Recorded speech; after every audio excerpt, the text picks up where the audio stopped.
Olá, ainda sou a aula número 108 de programação em Python e nessa aula a gente vai falar sobre pipes. Então, primeira coisa, o que são pipes? Pipes, vem do inglês, seria tubos ou tubulação. Então, pipes são, para simplificar, seriam caminhos. E o que eu quero dizer com caminhos?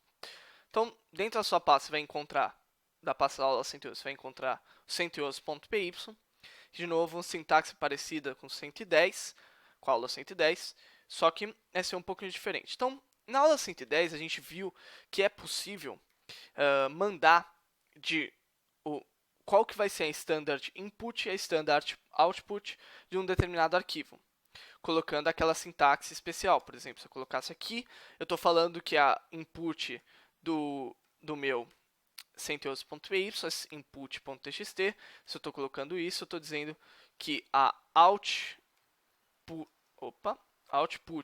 do meu 111.py é output.txt. Mas o que eu posso fazer acima disso? Eu posso fazer com que a standard input de um arquivo seja a saída de outro. Como assim? Eu posso executar um determinado arquivo, fazer uma determinada operação, imprimir essas operações.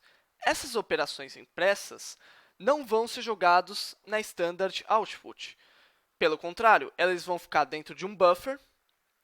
Esse buffer vai ser um buffer temporário e esse buffer vai pegar e transferir a saída do meu arquivo para um outro arquivo .py. E isso é o que a gente chama de pipe.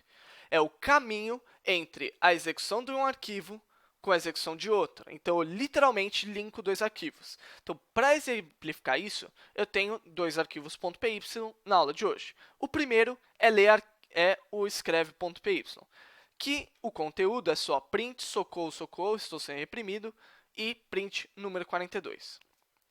Por outro lado, eu também tenho o arquivo recebe.py, que também é muito simples. Ele só imprime recebeu a mensagem %s %input.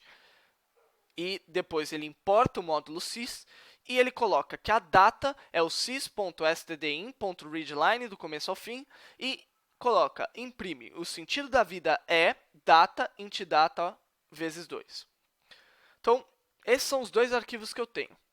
Então, eu vou fazer com que essa saída aqui, esse output, que será socorro, socorro, estou sendo reprimido, e 42 em linhas separadas, sejam essas duas inputs. Primeiro, essa input que está aqui, então esse socorro, socorro, estou sendo reprimido, vai ter que passar para cá.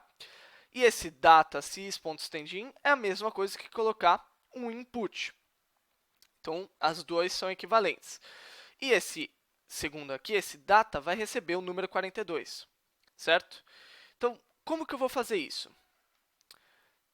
Se eu olhar aqui no meu arquivo, você vai ver o comando que eu estou executando. Então, primeiro eu li os dois arquivos.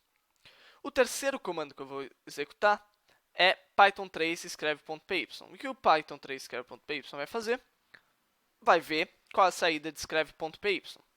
Ok. A saída de escreve.py é aquilo que eu falei para vocês, socorro, socorro, estou sendo reprimido, e o número 42. Por outro lado, se eu pegar agora e escrever python3 escreve.py, colocar uma barra reta, que se você der shift e o botão que coloca o barra ao contrário, você vai conseguir colocar essa barra reta aqui. Se eu colocar essa barra reta, python3 recebe.py, aqui eu estou criando o pipe.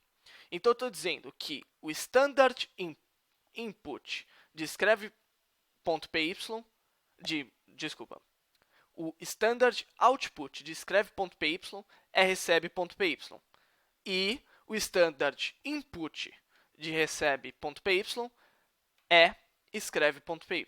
Então, o que sair de escreve.py vai para recebe.py em termos leigos. E eu consigo fazer isso a partir dessa sintaxe. Python 3 executa esse arquivo, manda o caminho para Python 3 executa esse arquivo.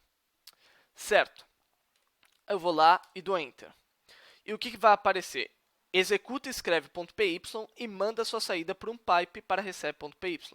E o que eu estou vendo aqui? Isso aqui é a saída de recebe.py. Então ele recebeu socorro, socorro, estou sendo reprimido, e o sentido da vida é 4284. Então, o sentido da vida é data, 42, data vezes 2, 84. Então, ele pegou e passou a execução de escreve.py para recebe.py.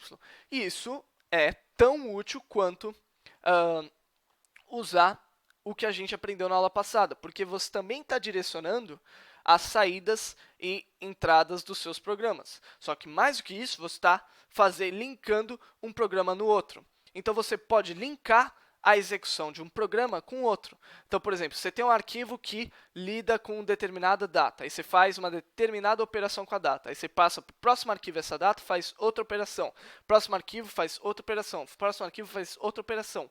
Praticamente com uma linha de montagem, literalmente. É uma linha de montagem do seu programa, certo? E também você pode usar para lidar com erros e relatórios e outras coisas aí. Então, o pipe ele é tão útil quanto o standard input e output que a gente viu na aula passada, porque ele faz mais ou menos a mesma coisa, só que ele linka um programa com o outro. Então, espero que tenha entendido. Só relembrar a sintaxe do pipe, você precisa se barra. Essa sintaxe aqui você pode simplificar. Eu, por exemplo, poderia tirar o Python 3 recebe.py, já que os dois são executados por Python 3. Em algumas situações você pode até tirar os dois. Acho que no Windows, quando você tem que a execução do escreve.py é o programa Python, você pode tirar os dois e ele vai executar. Então, no livro Programming Python, eu deixando na bibliografia, tem lá os métodos para simplificar isso aqui. Mas a vantagem de você ter esse negócio de script é que não necessariamente meu programa precisaria ser o recebe.py. E não necessariamente ele precisaria estar no Python 3, poderia ser um arquivo do Python 2.7, por exemplo. E aí no Linux eu colocaria assim. E eu consigo mandar input e output. Se eu trabalhasse um pouquinho mais no meu código, esse recebe não precisaria nem ser um arquivo de Python, poderia ser um arquivo de C, um de C++. E aí dentro de C e C++ também tem standard input e standard output, e aí eu passaria essa entrada aqui, essa saída aqui de escreve.py para lá. Então, com isso eu consigo trabalhar não só com entrada e saída de programas, mas como usar programas diferentes, de linguagens diferentes. Então, isso aqui é super, super, super útil e é legal você saber. Para casa, você tem um exercício, exercício.py, que é a continuação do exercício da última aula. A única coisa é que você não precisa ficar preso só a essa última parte, você tem que fazer tudo. Então, qual seria a última parte? Você pegar a execução do arruma.py e mandar ela para o máximo.py. E aí o máximo.py vai obter o maior número dos números que você sorteou aleatoriamente e vai imprimir o maior número. Então, a saída do seu programa na linha de comando, se eu entrar na pasta exercício, colocar aqui Python 3 play.py, você vai ver que a única coisa que sai é o maior número da execução. Se você ficar executando aqui, você vai ver que geralmente é o número 900 e qualquer coisa. E ele sempre pega o número máximo e imprime para você da execução aleatória. Apesar de você ter aqui os dados.txt que estão desorganizados, porque a execução do meu arruma.py não vai para o dados.txt, vai para o máximo.py. Então, cria aí um pipe entre arruma.py e máximo.py para descobrir qual é o maior número dos números aleatórios que você sorteou.